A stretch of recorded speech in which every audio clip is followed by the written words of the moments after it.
Listo.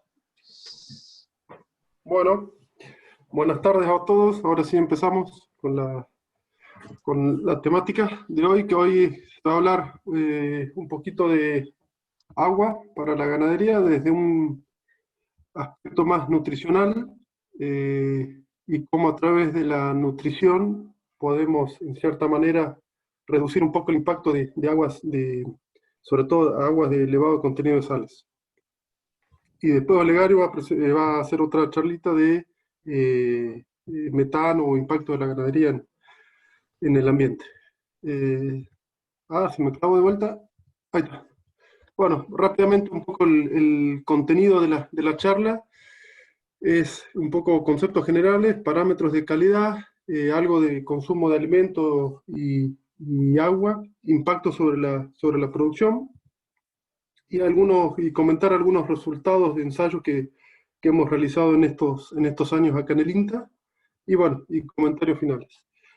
Bueno, como todos saben, o deberían saberlo, que el agua es el nutriente más esencial para la vida, y es el nutriente que los animales, sobre todo hablando básicamente en bovinos, requieren mayor cantidad y mayor frecuencia. Sin embargo, muchos de los esfuerzos que se han realizado, ya sea en la parte privada o de investigación, no toman en cuenta a veces los aspectos del agua, ¿no? Que por ahí en estos últimos años se está un poco revirtiendo esa tendencia. Básicamente, las necesidades de consumo de agua de los bovinos, en promedio, si uno puede hablar de promedio en estos casos, varía entre 8 a 12% del peso vivo, o sea, como una regla mnemotécnica, un animal básicamente consume o bebe 3 veces más lo que come, ¿no? Si hablamos que un animal consume el 3% del peso vivo, va a consumir un 9% del peso vivo, pero eso obviamente es muy general, ¿no? ¿Y por qué es muy general? Bueno, porque el consumo de agua depende de muchos factores. Acá, por nombrar algunos, o los más importantes, está dentro, con respecto al animal, obviamente la raza, el estado fenológico, la tasa metabólica del animal, sí, de acuerdo a los niveles de producción que está teniendo el animal. El ambiente, lógicamente, básicamente la temperatura y la humedad relativa afectan mucho el contenido, el consumo de agua.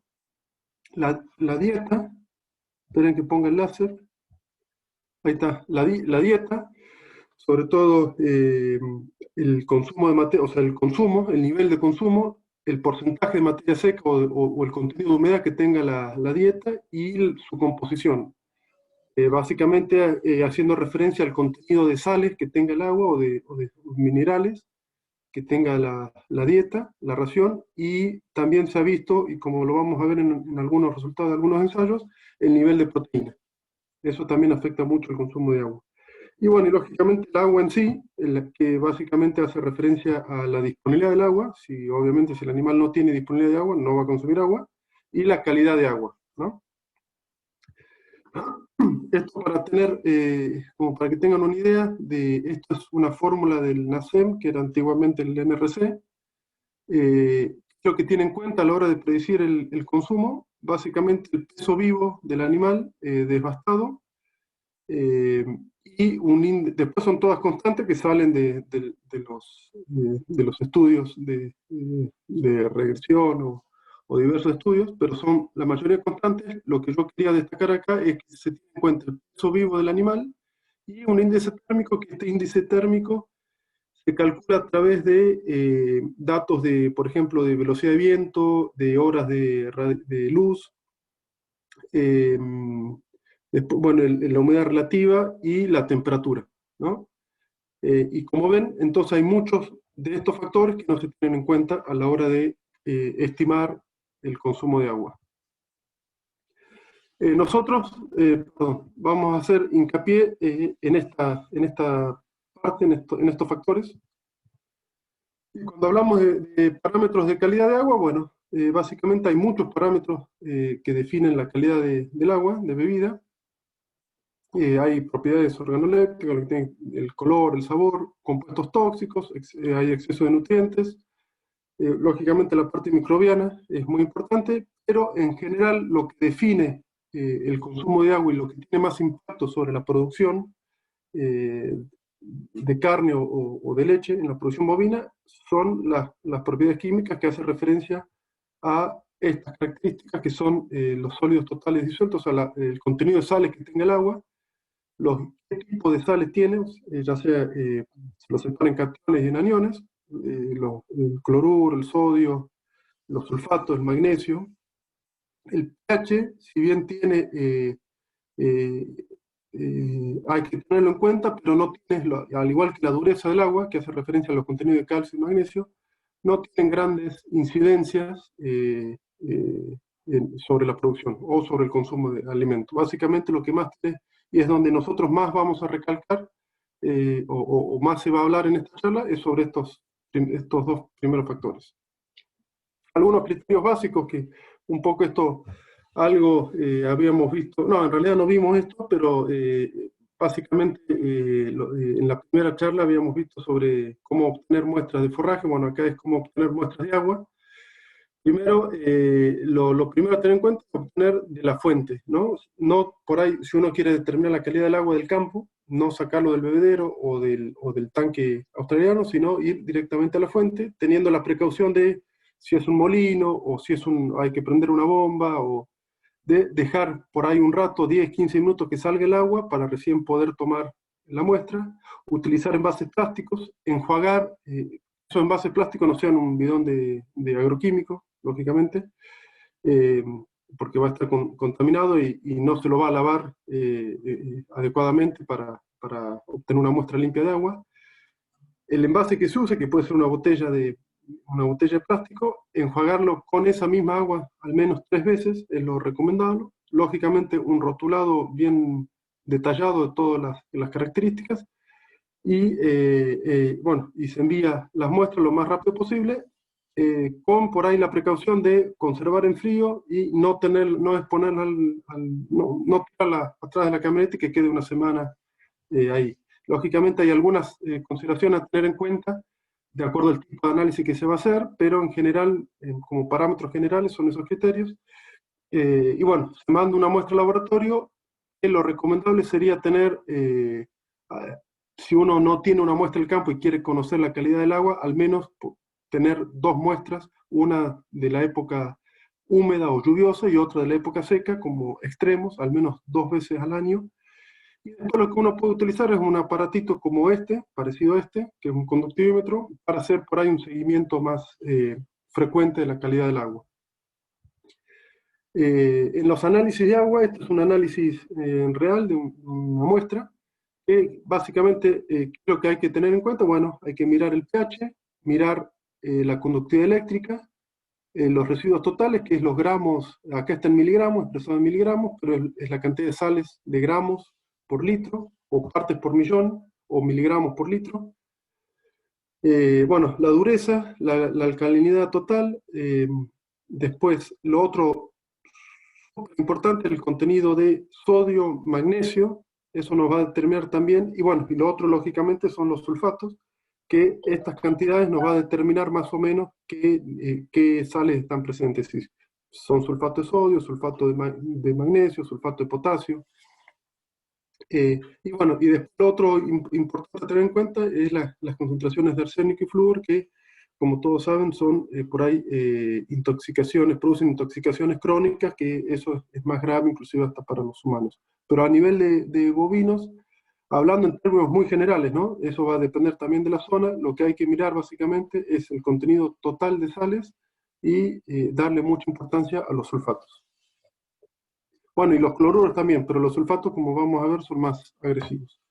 Cuando hablamos de calidad de agua, los máximos tolerables, esto es, les vuelvo a decir, es de datos de bibliografía, son umbrales. Hay datos, ustedes por ahí sabrán, hay campos que producen carne con niveles mucho más altos que estos, pero si uno agarra la bibliografía, se va a encontrar que los umbrales máximos o los recomendables son menos de 6 gramos por litro, sulfatos como límites máximos, 2 gramos y medio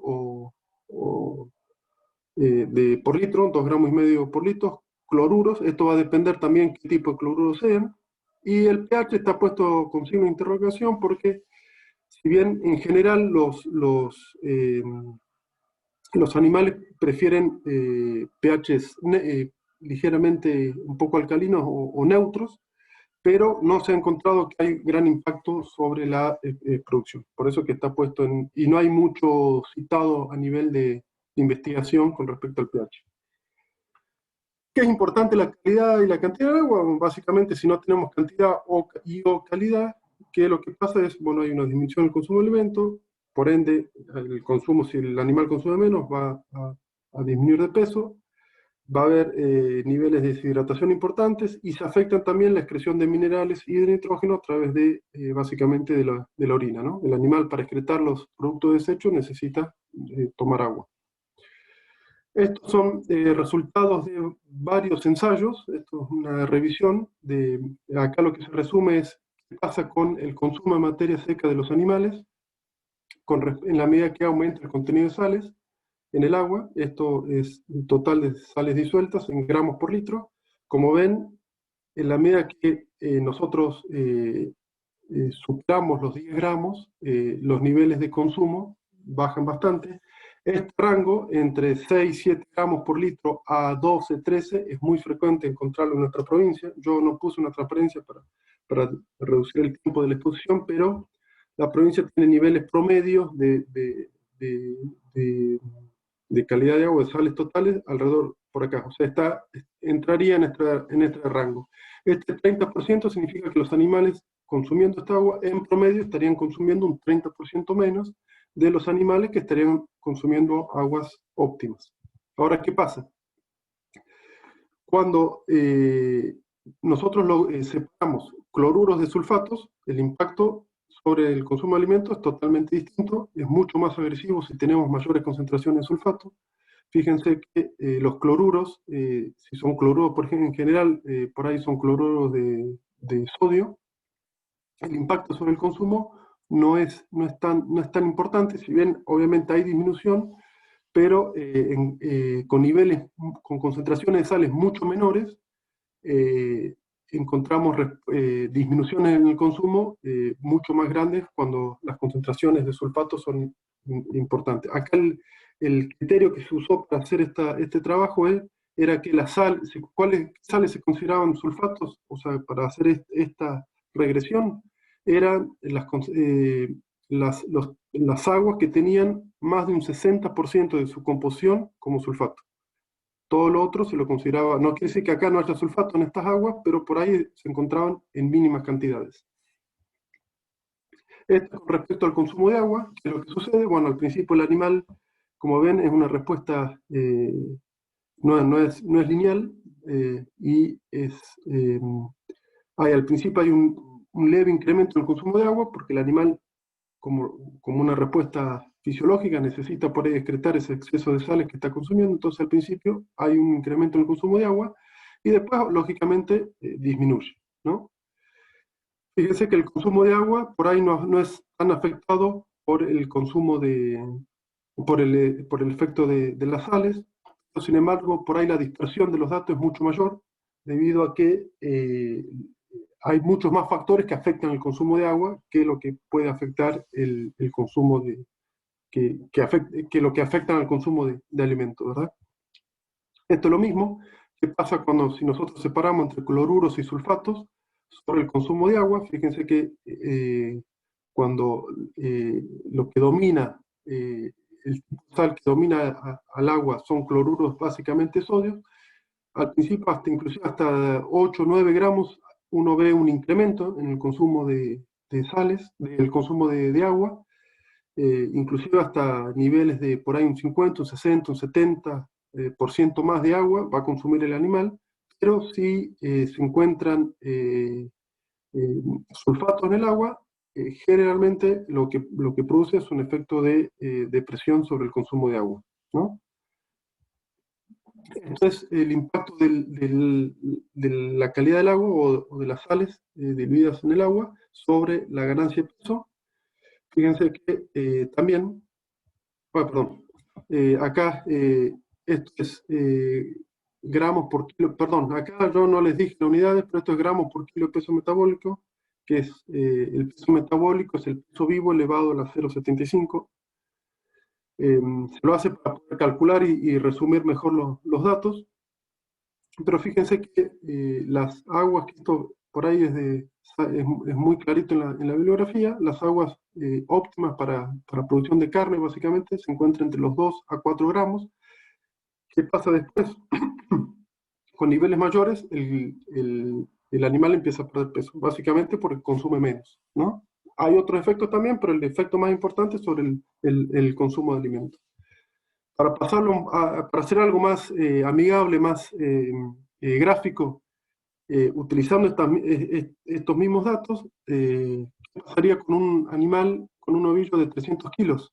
Con concentraciones de sales entre 8 a 12 gramos, es donde es lo más frecuente que se encuentra en el agua en la provincia, en muchas regiones del país. Fíjense que es donde empieza a afectar bastante la ganancia de peso del animal. Sin embargo, podemos, que un poco fue el planteo que se hizo acá en el INTA, mediante el manejo nutricional, ver cómo podemos hacer para reducir el impacto del agua, sobre todo trabajando con aguas en este rango, ¿no? Esta fue una de las primeras experiencias que se hizo.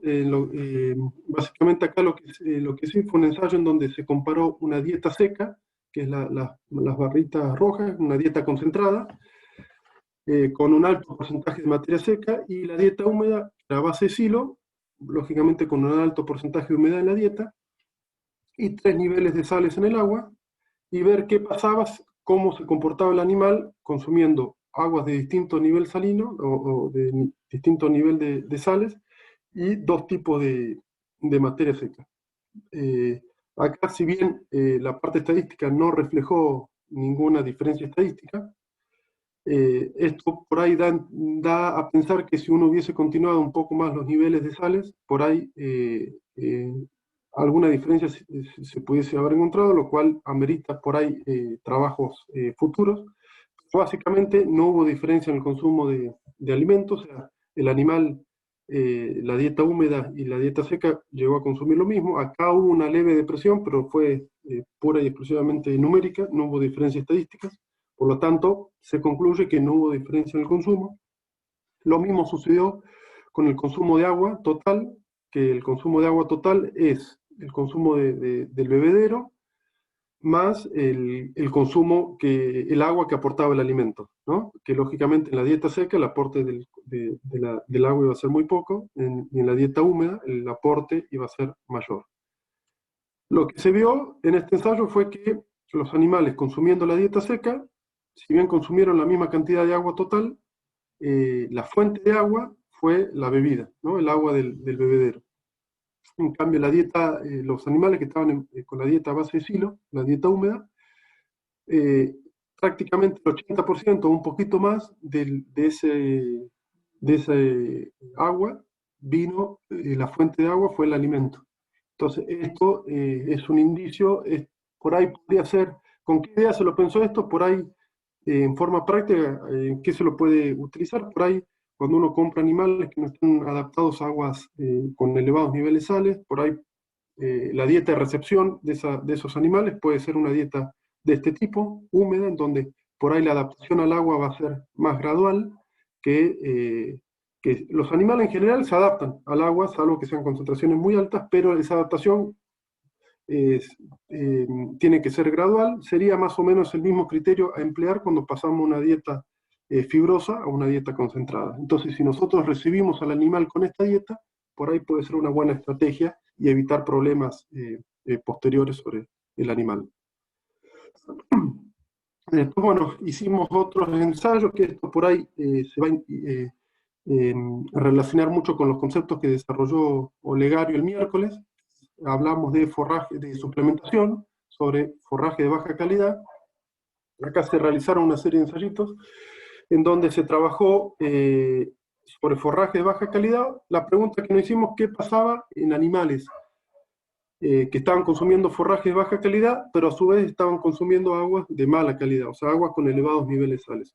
En general, en los ensayos se utilizaron, bueno, como fuente proteica se utilizó la harina de soja y las aguas extremas o aguas que nosotros las denominamos agua dulce, la agua que era, en este caso era agua prácticamente del canal, de acá del campo de la María, con medio gramo por litro de sales totales y un agua que nosotros preparábamos que rondaba entre los 6 a 8 gramos, inclusive en algunos ensayos un poquito más, y el rango de sulfato fue de 3 a 6 gramos, ¿no?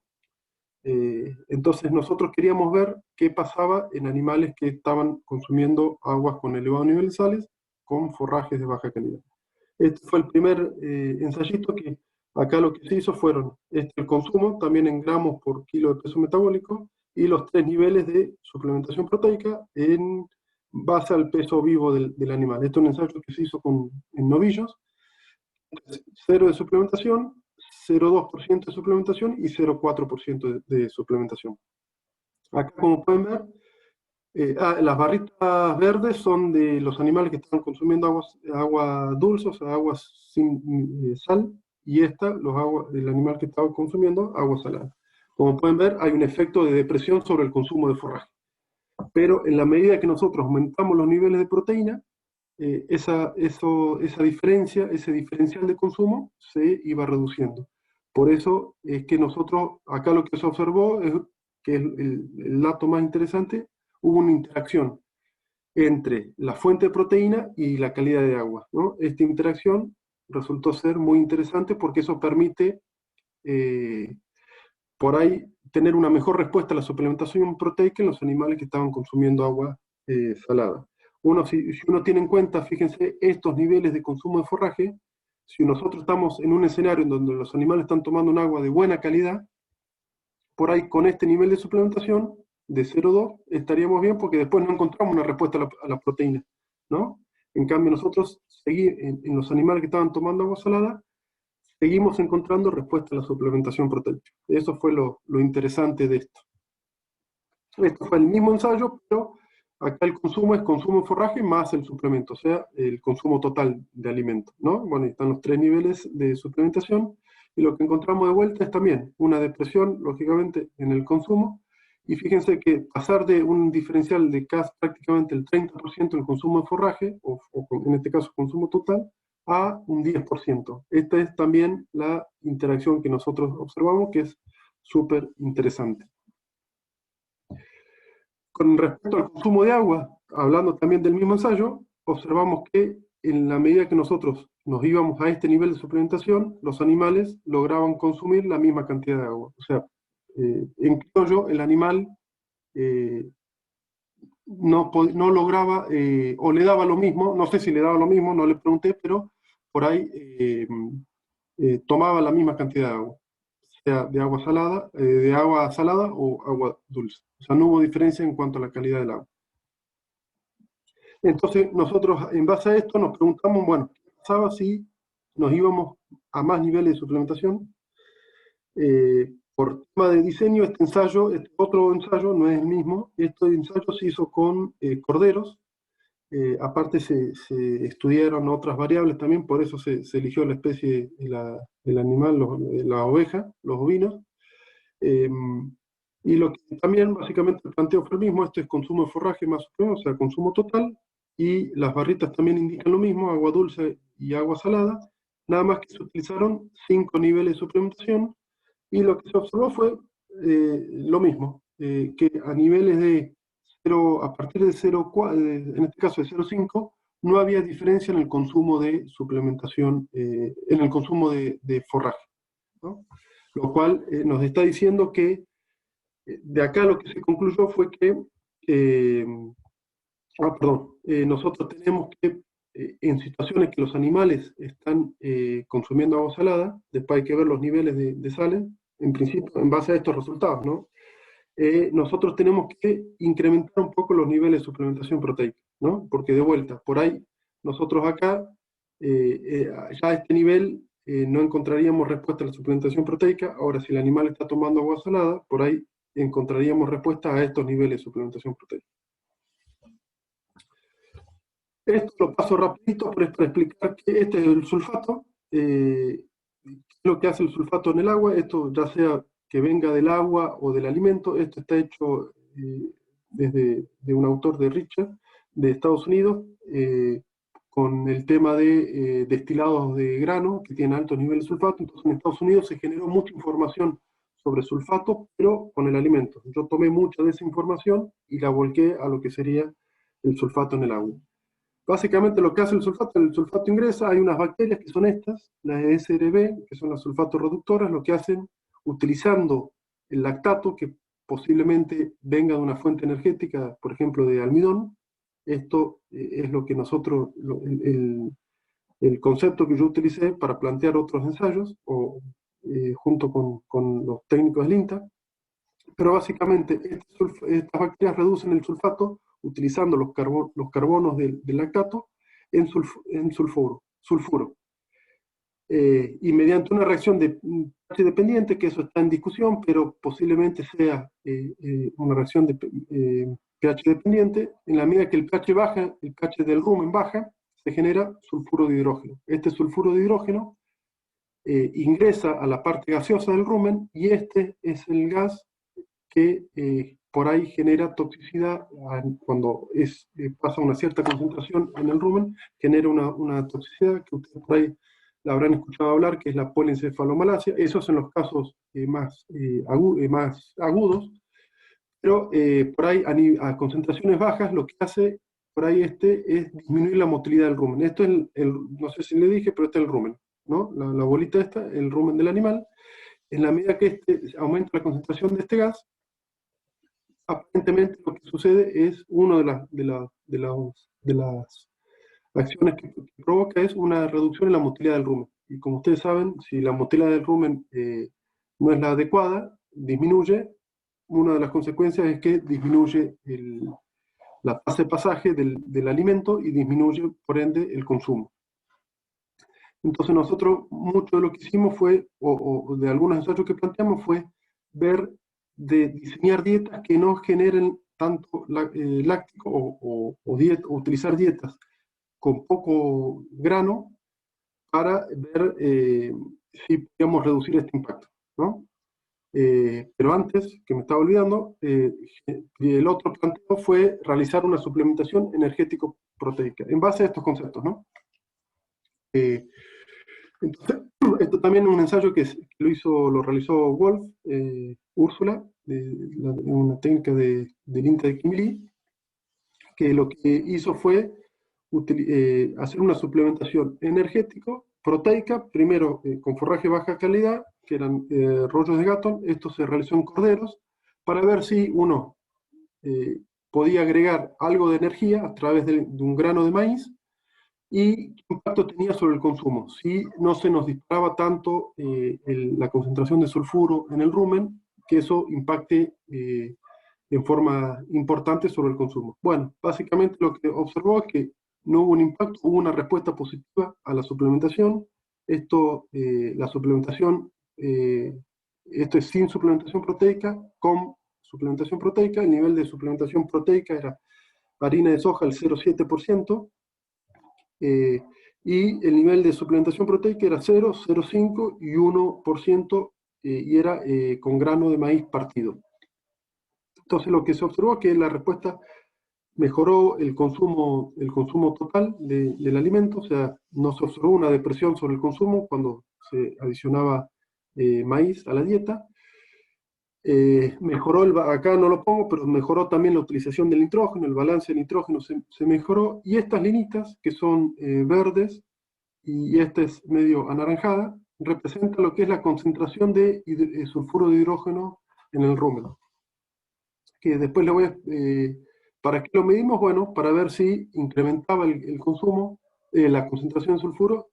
Lógicamente, en la medida que aumentamos el grano, aumentó la adición de la concentración de sulfuro ruminal, pero no excedió un umbral que se estima que es a partir del cual las probabilidades de generar toxicidad aumentan considerablemente, que es a partir de los 2000 partes por millón. Aquí estuvimos siempre por debajo de ese umbral. Entonces, bueno, como conclusión es que es factible realizar una suplementación proteica, energético-proteica en estas condiciones, ¿no? El nivel de agua, la sal, la concentración de sal en el agua rondaba los 8, no me acuerdo bien ahora, pero rondaba los 8 gramos por litro con altos niveles de sulfato. O era, sí, con alto, creo que eran 10 gramos de sales y eran entre 4 y 5 de sulfato. O sea, de esos 10, 4 eran sulfato. Bueno, como comentarios de esta primera parte es, bueno, que aguas con elevados niveles de sal, sobre todo con sulfatos, es esperable o es frecuente encontrar una reducción del consumo de alrededor del 30%, una disminución del consumo de agua alrededor de un 40%. Estos son datos que salieron de los ensayos nuestros. Eh, Como conclusión, en base a la suplementación, cuando uno implementa una estrategia de suplementación proteica, es incrementar un poco más los niveles de suplementación proteica. Acuérdense los niveles que nombraba Olegario, que hay que tener una relación entre proteína degradable en rumen y TND. Bueno, por ahí esa relación por ahí hay que eh, aumentarla un poquito más, o sea, tener más niveles de proteína en rumen. Eh, Se demostró, al menos en un ensayo, que es posible realizar una suplementación energético-proteica, y lo que estaría faltando es, lógicamente, realizar ensayos a largo plazo. Esto es importante porque tengan en cuenta que las aguas, sobre todo cuando hay presencia de sulfatos, por ahí generan ciertas deficiencias de algunos minerales eh, que por ahí pueden dificultar o pueden generar otro tipo de respuestas a las que nosotros observamos. Estos son ensayos, si bien duraron en promedio, el rango de duración de los ensayos fue entre 30 a 120 días, que son ensayos, el de 120 días, un ensayo de mediano plazo, pero por ahí no estaban diseñados para la parte estadística o de diseño experimental, no fueron diseñados para evaluar deficiencia de mineral, ¿no? Entonces, seguimos y en base a los criterios de los que le mostré, en base a la reducción de sulfato, hicimos otro ensayo. Eh, este es un ensayo de una tesis de maestría de Diego Roldán, que es un alumno de acá de la facultad. Lo que se quiso evaluar fue qué pasaba con el consumo de agua y de alimento cuando se probaban distintas dietas con digestibilidades distintas, ¿no? O sea, una dieta, ¿qué pasaba con las fuerzas que regulan el consumo? Acuérdense que el consumo básicamente se regula por una fuerza por el llenado del rumen, cuando la dieta es muy fibrosa, o por, eh, eh, fuerzas metabólicas, ¿no? Químicas, ¿no? Cuando la dieta pasa por ahí más del 70% de digestibilidad, ya empiezan a actuar otros factores de regulación. Entonces queríamos ver cómo actuaban esos factores cuando la calidad del agua era de bajos niveles de sales o altos niveles de sales.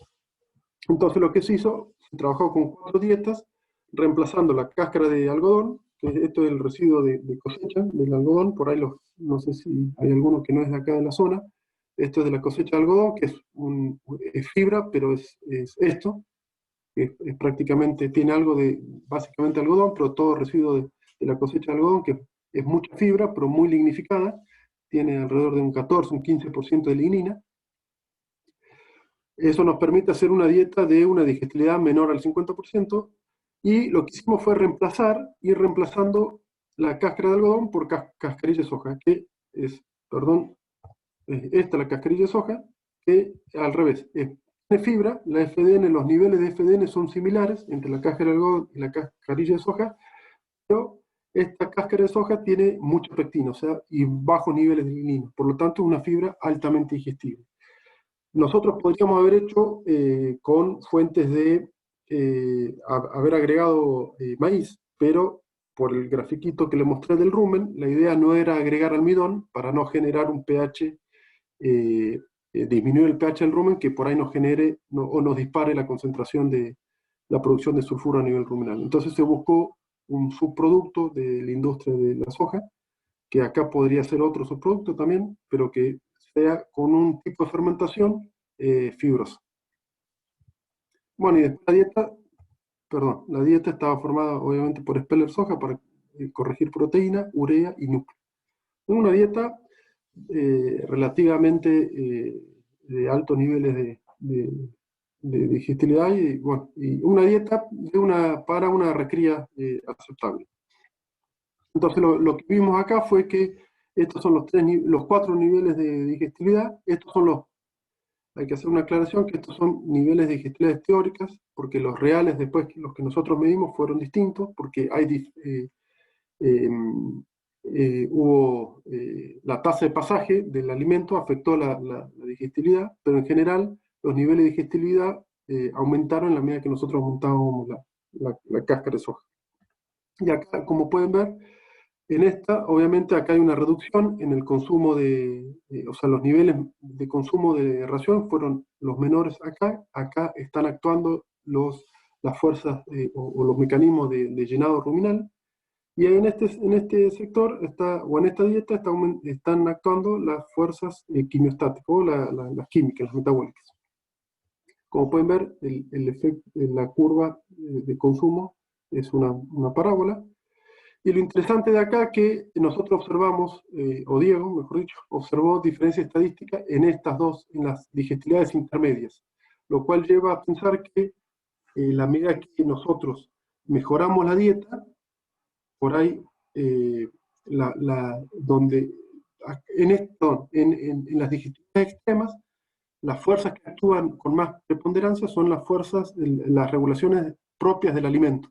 En cambio acá lo que está limitando el consumo en los animales que estaban tomando agua salada son las fuerzas propias de la reducción por el efecto del agua, ¿no? De la calidad del agua. Eso es algo eh, muy interesante de tenerlo en cuenta.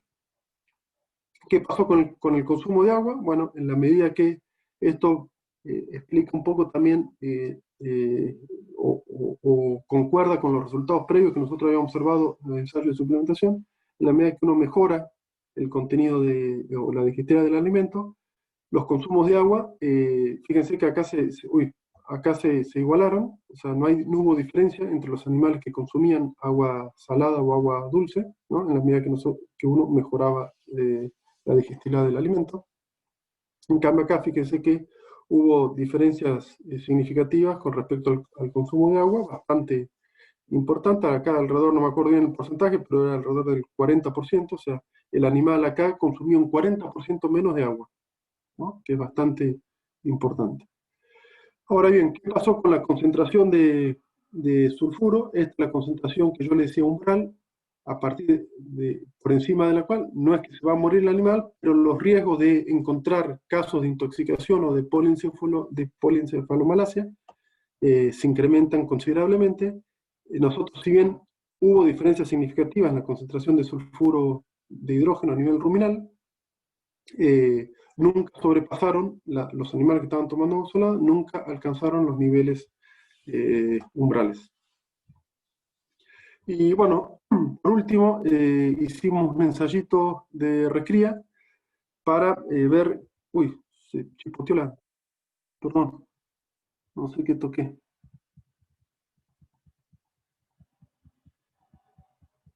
¿Se va escuchando, Juan? Sí. Sí, te escucha perfecto. Pero no sé qué toqué, se borró o se me terminó la presentación. Me están boicoteando. Ahí está. Bueno, como le decía, se hizo un ensayito de recría para ver cómo impactaba básicamente sobre la ganancia de peso animal, o sea, cómo impactaba el agua con elevados niveles de sal. Acá se usó un agua prácticamente de 7 gramos por litro, de los cuales 3 eran sulfatos, y bueno, un agua de, 0 de medio gramo por litro de sales, y 2 planteos nutricionales, simulando lo que sería una suplementación a campo con DDG, son los destilados de maíz, un subproducto, al 0,6%, y una ración concentrada en base a un 75% de maíz, un 20% de semilla de algodón y unos núcleos, ¿no? Ambos tenían núcleos para corregir la parte de minerales.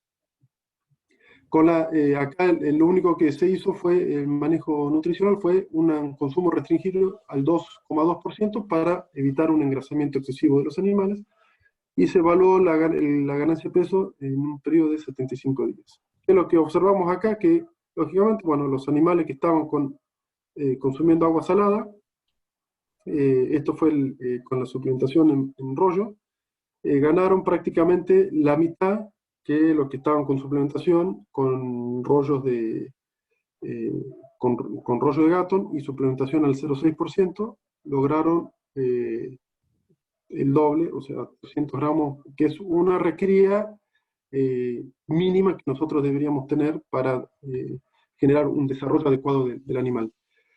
Cuando nosotros nos fuimos a las dietas concentradas con el consumo restringido, logramos incrementar, si uno compara con la ganancia al doble prácticamente, 300 gramos, pero de vuelta ganó la mitad con respecto a este tratamiento, que era la dieta concentrada, consumiendo agua dulce. En definitiva, los animales que están consumiendo agua salada ganaron, se podría decir que ganan la mitad de peso que los animales con la misma dieta consumiendo un agua de mejor calidad. Y lógicamente la eficiencia de conversión se redujo, ¿no? Prácticamente también alrededor de, en este caso un poco más, pero alrededor de un 50%. Entonces, como comentarios finales, y ya vamos terminando, nos queda, bueno, que por ahí es interesante trabajar con este concepto, el de fibra digestible, o sea, utilizar alimentos con fibra digestible que generen un ambiente ruminal más propicio para animales que están consumiendo agua salada. El impacto sobre la ganancia de peso es alrededor del 50%. No hay muchos ensayos, si bien nosotros hicimos un solo ensayo de ganancia de peso, pero a nivel mundial no hay muchos ensayos que hayan medido ganancia de peso o midan el impacto sobre la productividad de carne con respecto a aguas de mala calidad. Y bueno, lógicamente la eficiencia de conversión disminuye. Y ahora sí, como comentarios finales, bueno, es que necesitamos, hay un bache importante de conocimiento en cuanto al consumo de agua. Basta con agarrar libros donde por ahí de nutrición, que por ahí le dedican 50 páginas a la parte de carbohidratos, proteínas, se escribe mucho sobre otra, y consumo de agua por ahí son 2 o 3 páginas, ¿no? Entonces, tenemos que empezar más en un futuro que se avisora de escasez de agua a nivel mundial, entonces hay que empezar a cuidar el factor agua. Ya se está hablando de lo que es la eficiencia o la productividad del agua en la ganadería. Bueno, las estrategias de suplementación, seguir desarrollando estudios que permitan hacer un mejor uso de las estrategias de suplementación, la utilización de subproductos que sean más adecuados para dietas, o sea, estos dos ítems por ahí van de la mano, pero el concepto que por ahí es interesante que les deje es empezar a desarrollar dietas que sean más propicias o más adecuadas para, en caso de que uno tenga aguas con elevados niveles de sales.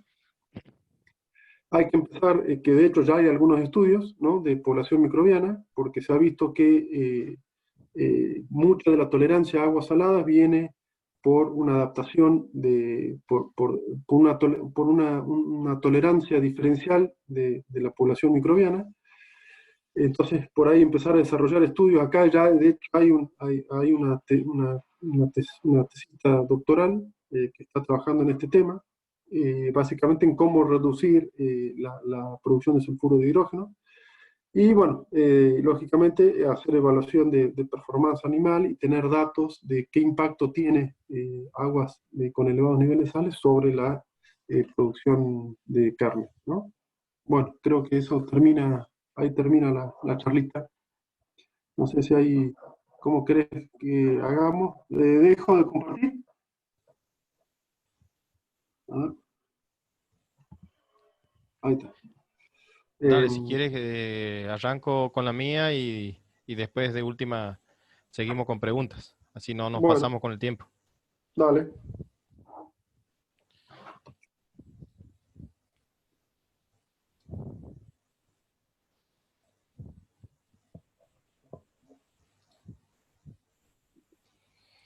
Bueno, la otra parte de la charla de hoy es el impacto ambiental de la ganadería, las medidas de mitigación. Este es un tema bastante controversial y por ahí se presta a polémica entre grupos tanto ambientalistas como productivistas. Así que bueno, vamos, lo que quiero mostrarles un poco es el efecto de la dieta sobre la emisión de metano y qué se está haciendo desde INTA en cuanto a las emisiones de gases.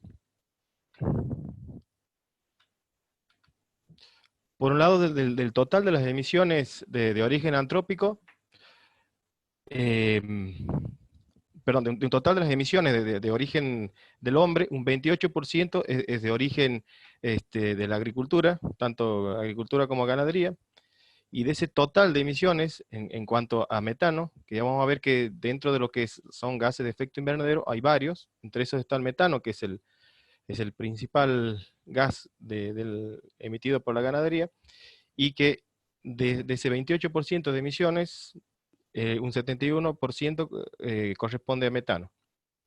El metano tiene un potencial de calentamiento global 28 veces superior al dióxido de carbono.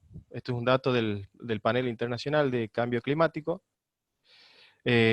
IM es un factor que nos permite comparar las emisiones entre un sistema y otro, y muchos autores nos dicen que las pérdidas de energía como metano varían entre un 2 a un 12%. También mucha bibliografía sustenta que en regiones tropicales y subtropicales tienen mayor potencial de emisión de metano. Ya vamos a ver por qué. Porque tienen forrajes, principalmente forrajes de tipo de metabolismo C4, con mayor concentración de lignina, fibra, o sea, celulosa y hemicelulosa con respecto a las especies C3. Ya vamos a ver también más adelante un poquito. Y, otra gran necesidad es que en estas regiones, tanto tropicales como subtropicales, hay un gran vacío de información en cuanto a emisiones de gases. En este cuadro resumimos algunos de los gases que forman parte de los de efecto invernadero. Vemos que el dióxido de carbono, por ejemplo, tiene una persistencia en la atmósfera de 500 años y, como les decía, tiene un potencial de calentamiento global de 1. Y estas son las fuentes de emisión: quema de combustibles fósiles, cambio de uso de la tierra, producción de cemento. En el caso de metano, cuyas fuentes de emisión son también la quema de combustibles, agricultura, la ganadería, principalmente por fermentación entérica de los alimentos en los bovinos, en los rumiantes en general, el manejo de los residuos.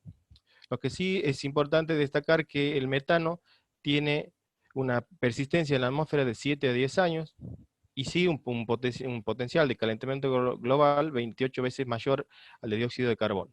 Por otro lado, otro gas que se produce en la producción agropecuaria, principalmente en la agrícola, es el óxido nitroso, que es por la quema de combustibles, agricultura, cambios en el uso del suelo, fertilizantes, etcétera, que tiene una persistencia en la atmósfera de 140 a 190 años y un potencial de calentamiento global de 265 veces superior al dióxido de carbono.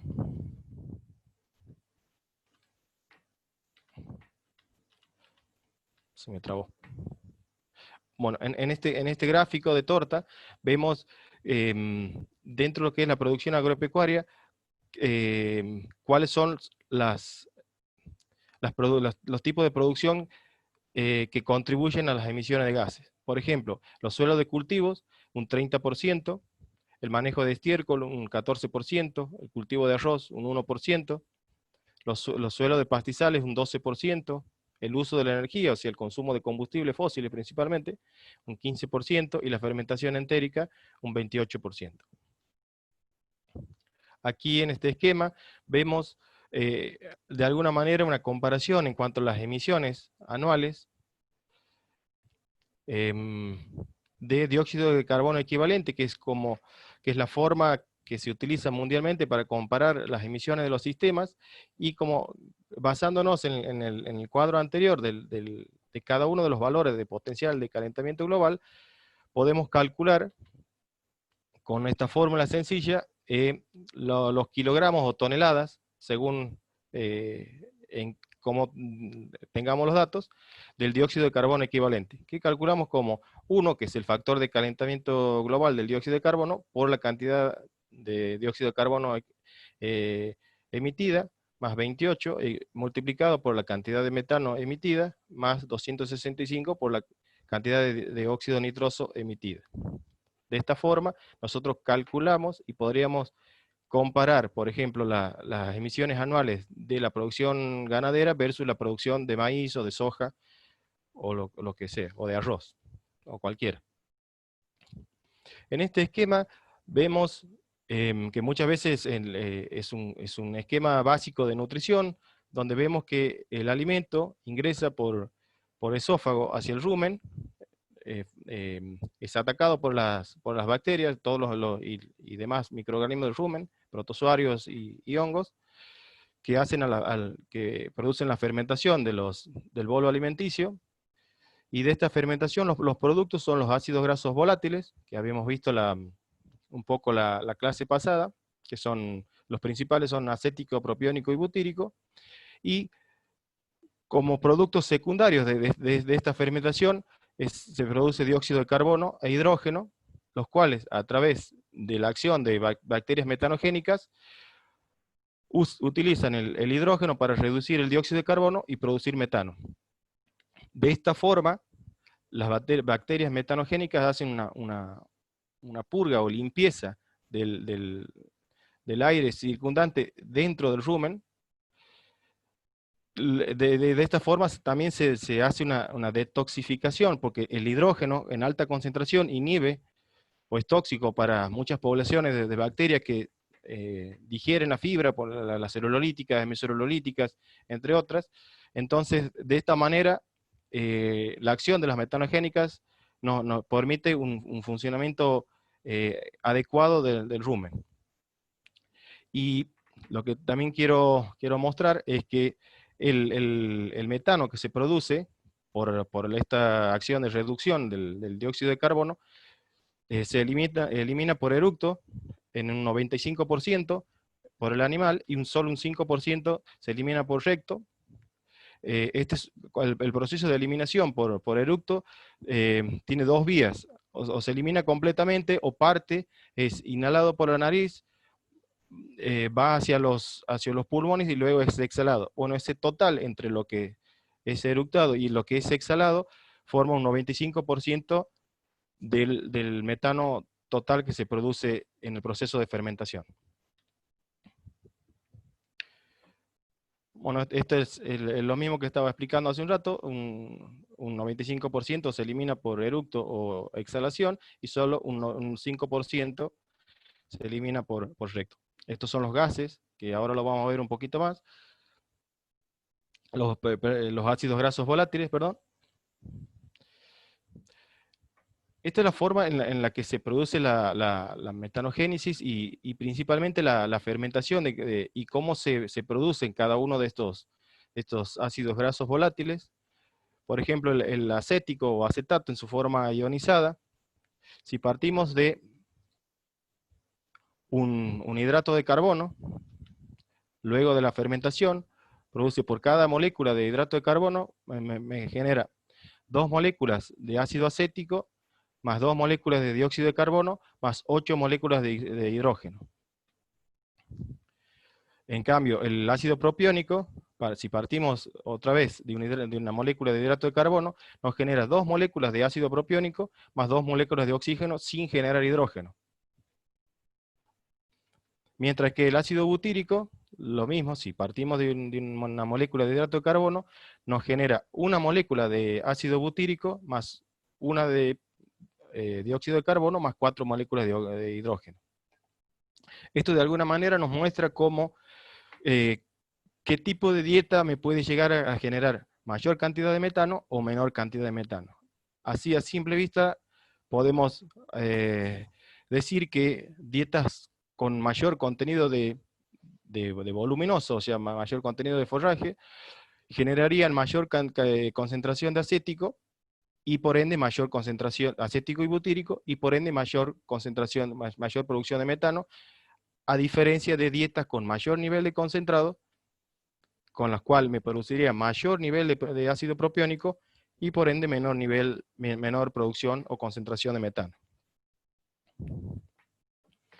Las unidades de medidas más comunes de la producción de metano, tenemos la medida absoluta en gramos de metano por día, el rendimiento de metano si usamos la producción diaria, dividido los kilogramos de materia seca que consume el animal.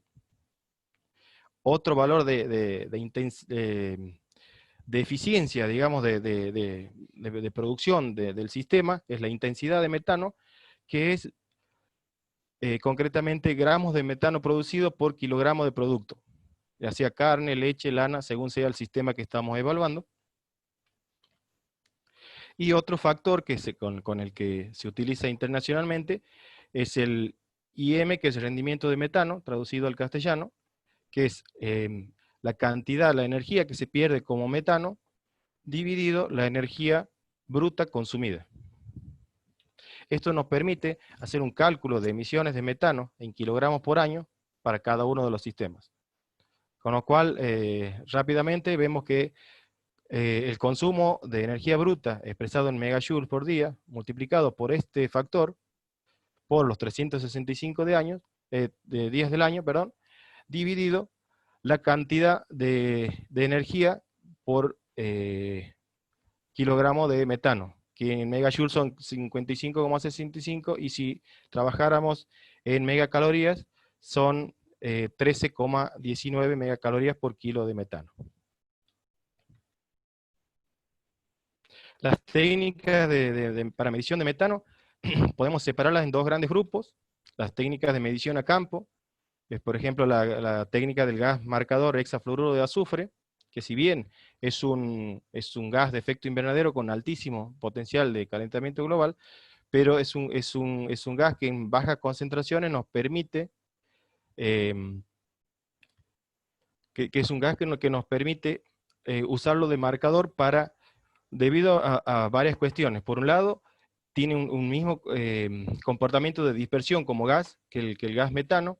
Por otro lado, también se lo puede utilizar, se lo utiliza en forma se lo encapsula y se lo dosifica por vía oral al animal. Esa cápsula está a baja temperatura porque se la congela con nitrógeno líquido, pero al entrar en contacto con la temperatura del rumen, o sea, a 39 grados, ese gas que estaba en estado líquido, empieza a liberarse y se empieza a mezclar con el resto de gases que se producen de la fermentación. Entonces, y este gas está probado a través de varios estudios, y por eso se lo utiliza como marcador, que no tiene ningún efecto tanto ni negativo ni positivo sobre las poblaciones microbianas, tampoco sobre la digestión, es inocuo para el animal. Entonces, por estas características nos permite utilizarlo como marcador. De hecho, es muy utilizado, sobre todo es una técnica que se usa mucho para mediciones de metano en bovinos en pastoreo, tanto sea de leche como de carne. Otra técnica es el green feed, que ahora la vamos a ver, que es un comedero electrónico en el cual tiene un detector que detecta la caravana electrónica que tiene el animal, y a través de tecnología infrarroja detecta las concentraciones de metano y de dióxido de carbono que va produciendo ese animal mientras está dentro del comedero, que más o menos ronda entre 5 a 7 minutos por visita al comedero. Otra de las técnicas es la columna Eddy, que también la vamos a ver. El túnel que se utiliza en países desarrollados son de costos altísimos, pero ya vamos a ver cuáles son las ventajas que tiene este tipo de técnicas. Las otras técnicas, gran grupo de técnicas para medición de laboratorio, es la máscara, que también vamos a ver la foto y vamos a explicar, y las cámaras respirométricas que en el país y en INTA hay dos, principalmente, dos están en INTA Leales y dos están en INTA Balcarce. Ahora vamos a mostrar fotos también y vamos a comentar un poquito de cómo funciona. Esta es la técnica del gas marcador SF6. Estas son las fotos de mi tesis de maestría. Esto que ven aquí es un bozal, un arnés, donde se alojan dos tubos de acero inoxidable de una capacidad de medio litro cada uno de cada lado, conectados a mangueras de polipropileno, y en la punta, o sea, en el hocico del animal, va un restrictor de ingreso de aire para cada manguera, y cada restrictor está calibrado para permitir un ingreso de aire durante 5 días. Otra cosa que tengo que mencionar es que estos tubos de gas o cilindros tienen, antes de colocarlo al animal, se le genera con una bomba de vacío una presión negativa de -1 bar, y conectados, una vez que se conecta todo el sistema, comienza a succionar el aire que va eructando el animal durante 5 días continuos. En la mano derecha está la técnica original. En vez de ser tubos o cilindros de acero inoxidable, son cilindros de PVC, mucho más económicos, donde el restrictor de ingreso está formado por como ven aquí, es un cañito de acero inoxidable que tiene un achatamiento, y ese achatamiento se lo va haciendo en condiciones de laboratorio, midiendo el flujo, con flujómetros, midiendo el flujo de ingreso de aire, y en función de cuánto se lo va achatando y del largo de este filamento, nos permite calibrar para que se haga una medición de la producción diaria de metano en 24 horas. Mientras que aquí, como ven a la izquierda, el restrictor de ingreso de aire, en vez de ser el cañito de acero inoxidable, es un restrictor a bolilla, a presión, que en función de la presión que se le genera, nos permite mayor o menor ingreso de aire. Y también, al igual que la técnica original, esto se va calibrando a través de un flujómetro. Este es el Green Feed que les comentaba, es un comedero electrónico, donde cada animal tiene una caravana electrónica. Apenas ingresa el animal, el detector detecta, valga la redundancia, de qué animal es, y a su vez al mismo tiempo se activa el medidor de infrarrojo de metano y de dióxido de carbono. Estas técnicas, la ventaja es que tiene mayor precisión que la del SF6, la del hexafluoruro que le mostraba al principio, pero tiene un altísimo costo. Cuesta acostumbrar a los animales a comer en estos comederos electrónicos.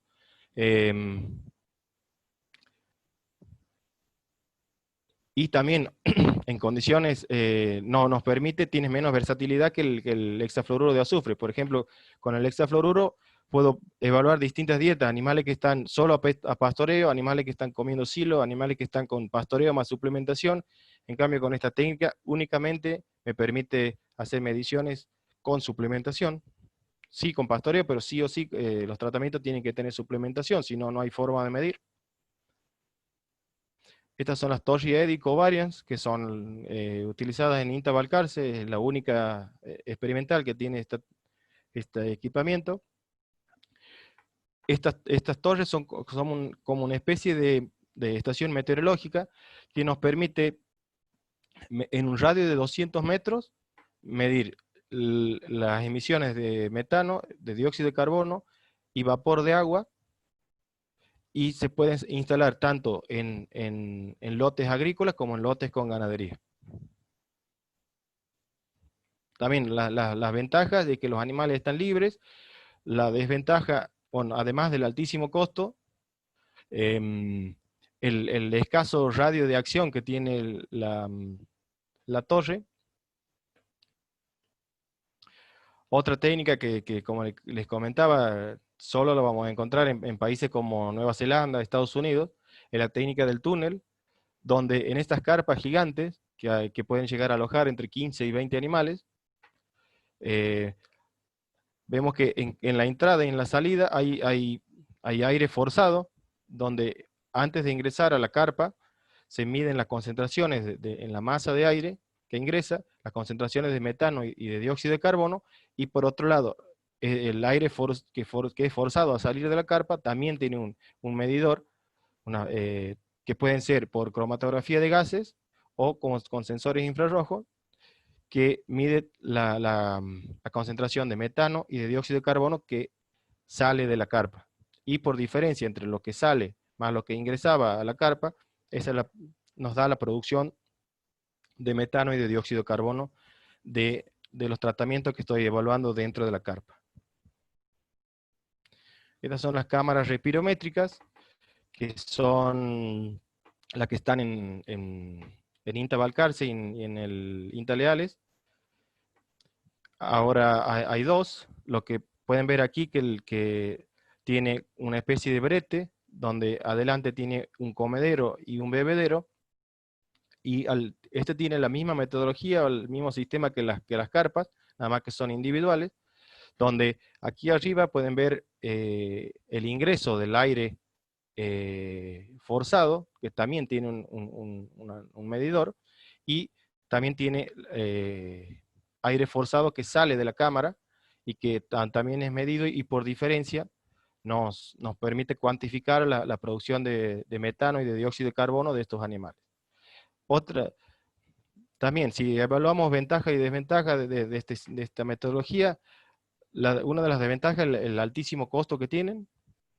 Otra de las desventajas es que hay que acostumbrar a los animales al ingreso y que no nos rompan todo el equipamiento. Eso también lleva su tiempo, hay que acostumbrar a los animales al manejo con bozal. Y otra de las desventajas, si se quiere, es que muchas veces no se logra imitar el comportamiento normal del animal. Lo que sí, la gran ventaja que tiene esto, que tiene una altísima precisión en cuanto a medición, tanto de metano como de dióxido de carbono.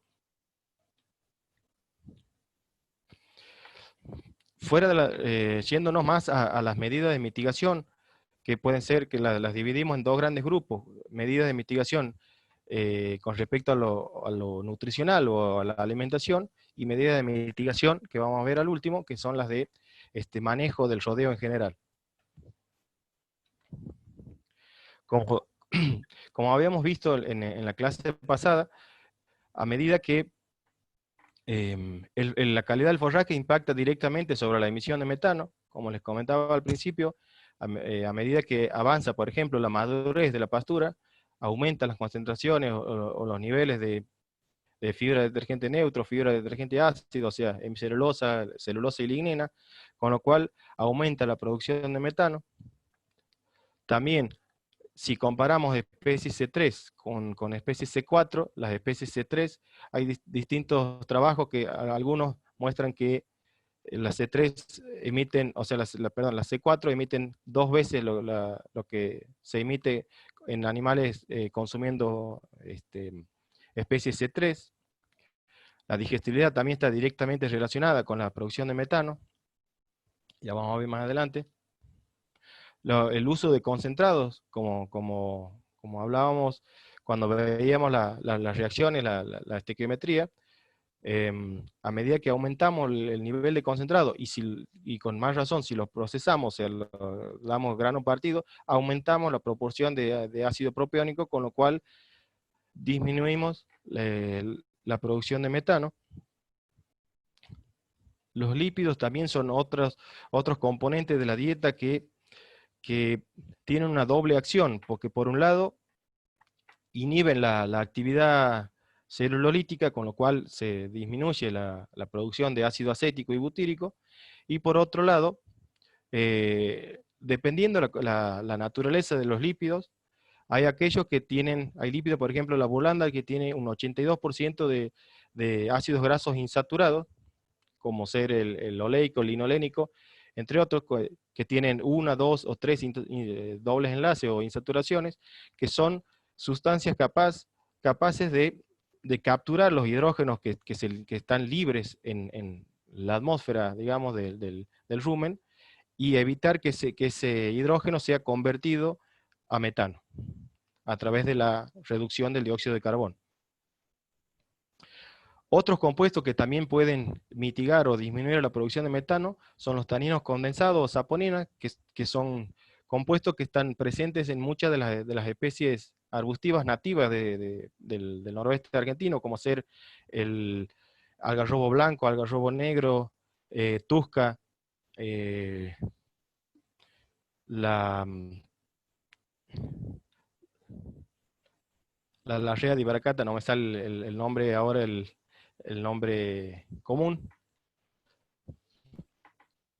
El uso de ionóforos como la monensina, el azalocid, estos productos nos permiten disminuir las poblaciones que generan ácido acético y butírico e incrementar las poblaciones que producen ácido propiónico. De esta manera, obviamente, torcemos la estequiometría hacia, o llevamos la fermentación hacia una menor producción de metano, y también eso impacta positivamente en la producción o ganancia de peso de los animales.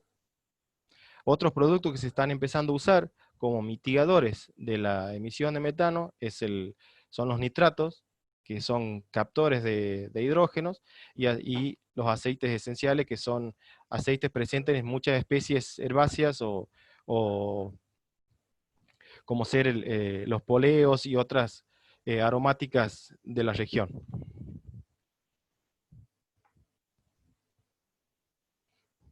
Como les decía, el consumo de materia seca es la variable más importante que se relaciona con la producción de metano, o sea, a mayor consumo, mayor producción de metano. La digestibilidad de la dieta, como les mencionaba, tiene una relación positiva con la producción de metano, o sea, a mayor digestibilidad, mayor capacidad de consumo y por ende mayor emisión de metano. La concentración de grasa, como habíamos visto, tiene una relación negativa, o sea, a medida que aumento el nivel de lípidos en la dieta, disminuye la producción de metano. La composición de carbohidratos tiene un impacto menor con respecto a la grasa, pero sí, o sea, es negativa, pero el impacto es menor con respecto a la grasa. Y como habíamos visto antes, en estos trabajos nos resumen o concluyen que las graminas C3 producen, en este caso, la mitad de lo que produciría unas graminas C4, en otros casos un 22% mayor en las C4 comparadas con las C3, y en estos últimos trabajos que vemos de un grupo de Francia, llegan a la conclusión que las C4 emiten un 17% más que las gramíneas C3.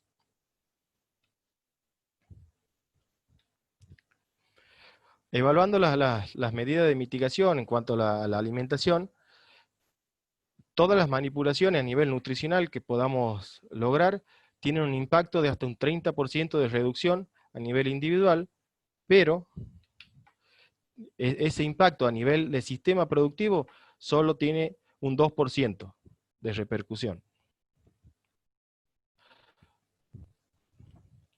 ¿Cuáles son por el contrario, u otra forma de mitigar? Es mejorando los índices productivos, o sea, el manejo en general del rodeo. ¿De qué forma? Aumentando la ganancia de peso en la recría y el engorde, mayor peso de faena, mayor kilogramo de ternero por vientre entorado, mayor peso al destete. Todas estas medidas me hacen o nos llevan a tener una menor intensidad de metano, o sea, menos gramos de metano por kilogramo producido, tanto en recría como en engorde, o como un kilo de ternero por vientre entorado. A nivel de sistema, en terminación a corral o feedlot, podemos lograr un impacto o una disminución entre un 2 a 4%. ¿Esto por qué? Porque estos sistemas de engorde a corral tienen un espacio de tiempo relativamente acotado, un engorde entre 90 a 120 días, por ejemplo, y una categoría animal acotada también, puede ser engorde, generalmente es engorde de novillos o de vaquillonas. En la cría, que es en un rodeo cualquiera, es la categoría que mayor proporción presenta, donde podemos ver que si mejoramos el manejo y mejoramos la, la nutrición, podemos lograr reducir un 17% de la emisión de metano del sistema. Y si combinamos nutrición más mejora en el manejo del sistema en un ciclo completo, digamos, cría, recría y engorde, podemos lograr una reducción de hasta un 20% a nivel del sistema. Esos son datos bastante interesantes y que también hacen o se trata de alguna manera de mejorar los sistemas ganaderos nacionales.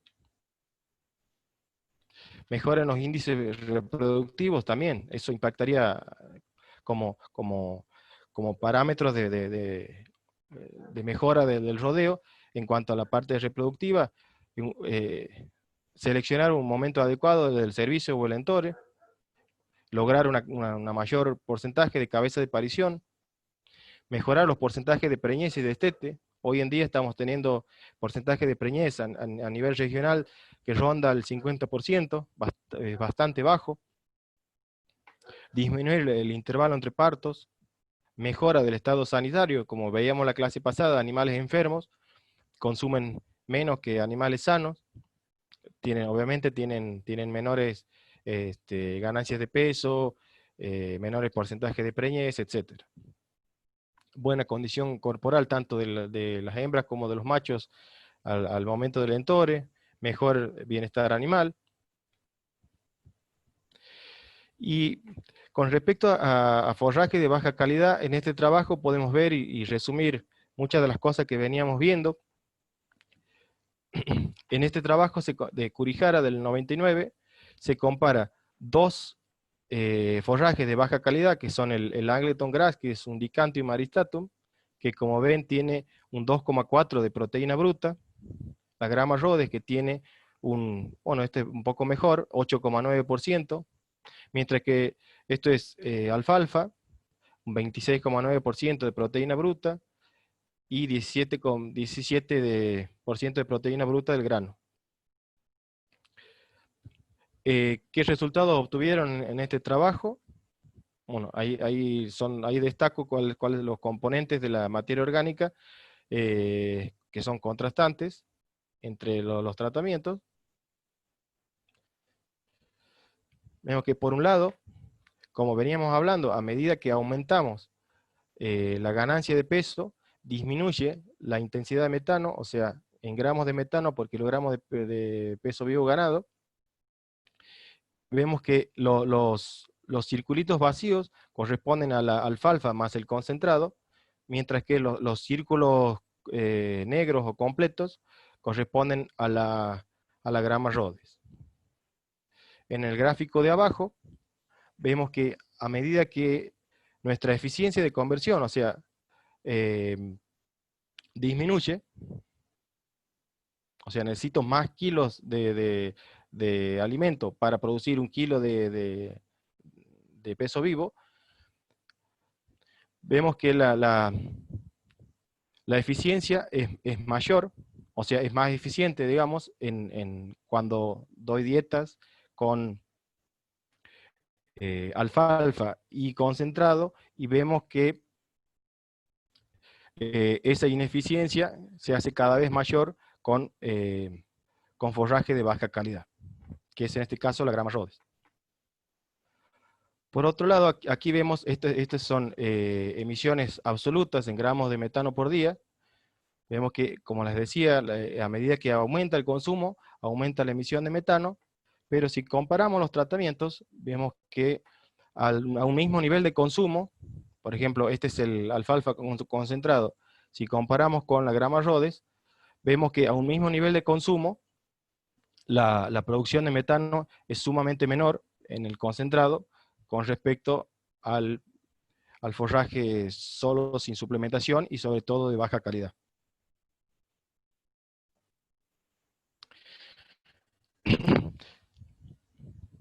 Tomo un poquito de agua.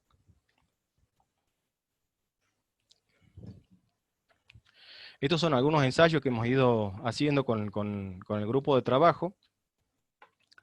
Este es el ensayo de mi tesis con fistulados, que habíamos visto la foto al principio. Este es otro ensayo con terneras. Este es con vaca de cría en Tucumán, bajo 2 sistemas. Eh, grama rode sola, en 3 momentos de la gestación, y silaje más pastura, también en los mismos 3 momentos de la gestación, o sea, 5 meses de gestación previo al parto, y 5 meses posparto, fueron los 3 momentos de medición en ambos sistemas. Ahora lo vamos a ver en detalle. Este es el primer ensayo que se hizo. Vemos que la barra azul corresponde al tratamiento control solamente con Gatton Panic.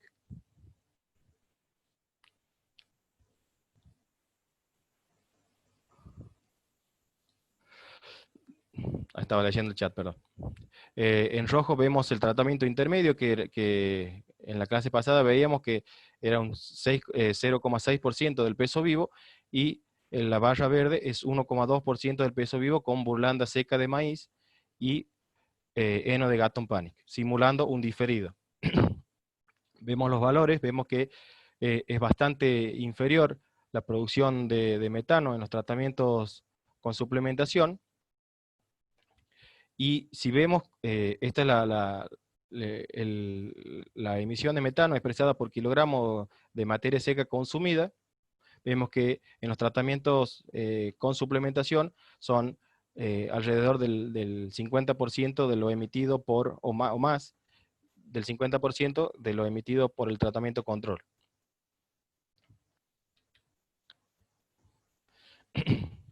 En el ensayo 2 con las terneras, como veíamos ahí en la foto, también se realizaron las mismas dietas, nada más que con el tratamiento control y el intermedio. Por cuestiones económicas y de logística no se pudo hacer con los 3 tratamientos, pero lo importante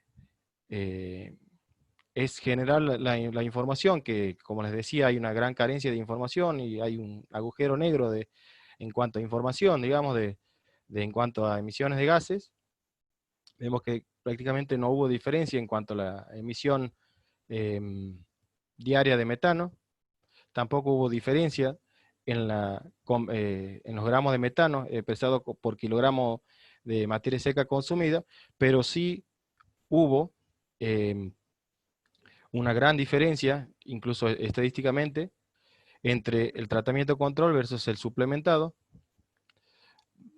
La diferencia de peso entre ambos tratamientos, de ganancia de peso, perdón, fue en el tratamiento control, perdían hasta 90 gramos por día, mientras que el tratamiento suplementado ganaba 320 gramos por día.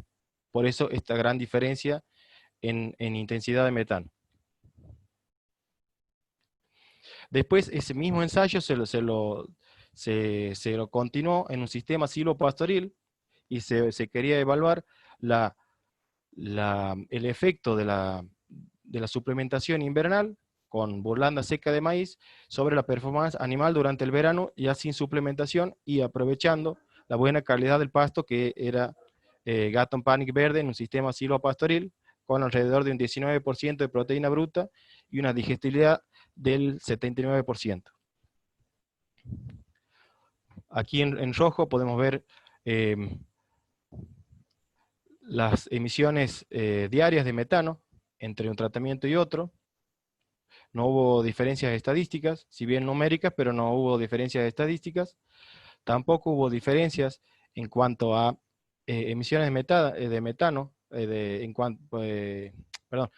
emisiones en cuanto a intensidad de metano entre un tratamiento y otro. Y esta curva es la ganancia de peso entre un tratamiento y otro, que tampoco hubo diferencias. Como les decía, lo importante o lo destacable de este tipo de ensayos es la generación de datos, de información, más allá de si un tratamiento emite menos o no. Lo importante es generar información y a partir de eso generar nuevas alternativas de suplementación y evaluar los efectos sobre la mitigación de metano de cada uno de esos tratamientos y de esas alternativas de suplementación. Y este es el ensayo que todavía no tenemos los datos del último momento de medición, que fue el quinto mes de lactancia o posparto. La, la barra verde significa intensidad de metano. No hubo diferencias estadísticamente significativas, a pesar de que a simple vista hubo diferencias, no se logró una diferencia estadística. Aquí cabe mencionar que como se trabaja en cría, lo que se hace es expresar la intensidad de metano no en gramos por kilogramo de peso ganado, sino en gramos de metano por kilogramo de peso vivo.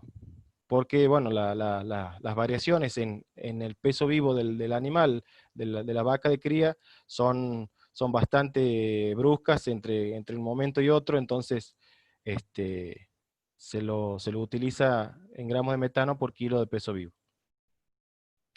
Las barras rojas corresponden a las emisiones diarias de metano en cada uno de los sistemas. Esto es extensivo, o sea, a pastoreo de grama Rhodes. Esto es en mayo y esto es en septiembre de 2017. Y las barras azules corresponden al peso vivo del peso vivo promedio de los animales evaluados. Y las consideraciones finales es que es necesario generar información de mediciones, de emisiones, a nivel de sistema, para así poder contribuir a los factores de emisión nacionales. Argentina tiene una gran demanda a nivel internacional de publicar sus factores de emisión. Incluso en el 2015 se comprometió a reducir en un 30% hasta el 2030 las emisiones totales de gases. Y eso hasta ahora, hasta que no logremos tener mayores información de emisiones de gases de los sistemas, es una deuda todavía pendiente. Otra cosa a destacar es que la necesidad de mejorar los índices productivos y reproductivos nacionales. Otra cosa que no habíamos hablado, pero sí es a tener en cuenta que los gases de efecto invernadero podrían en un futuro, o cercano o lejano, ser barreras arancelarias para las exportaciones tanto de carne, leche y otros productos de origen animal. De hecho, muchos países hoy en día publican en el packaging de cada uno de sus productos en la información. Ha visto como cuando se publican los valores nutricionales, aporta proteína, grasas, etcétera. Bueno, además, otra tabla en la que se muestra las emisiones en dióxido de carbono equivalente por ejemplo, un kilogramo de bife o un litro de leche. Para producir este litro de leche se ha emitido tantos kilogramos o toneladas de dióxido de carbono equivalente. Estas son las unidades de INTA que hacen las mediciones de metano, tanto en bovinos para leche como carne. INTA Santiago, INTA Leales, donde están las cámaras, INTA Balcarce, con cámaras y con torres EDI, INTA Rafael en bovinos para leche, Castelar, y la Facultad de Ciencias Veterinarias de Tandil, que son los que nos proveen y proveen las cápsulas de hexafluoruro y las mediciones en los cromatógrafos. Bueno, muchas gracias por la atención. Y además les dejo aquí algunas citas de algunas revistas donde de alguna manera nos llaman a reflexionar sobre cuán culpable o no son los rumiantes hoy en día, porque van a ver en estos links cómo han sido después de la pandemia, en realidad, o durante la pandemia, cómo han reducido las emisiones de gases a nivel del atmosférico, particularmente hacen una foto satelital de China y del norte de Italia y ven las diferencias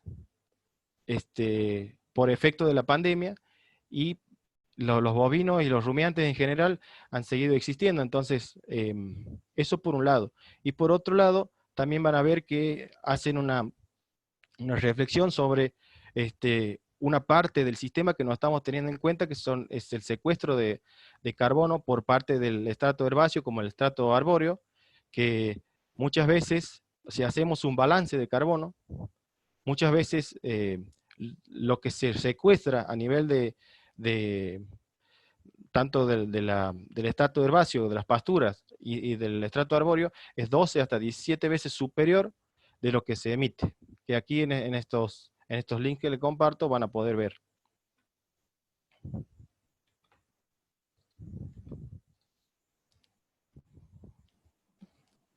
Y ahí termino. Me estoy mareando. Hola.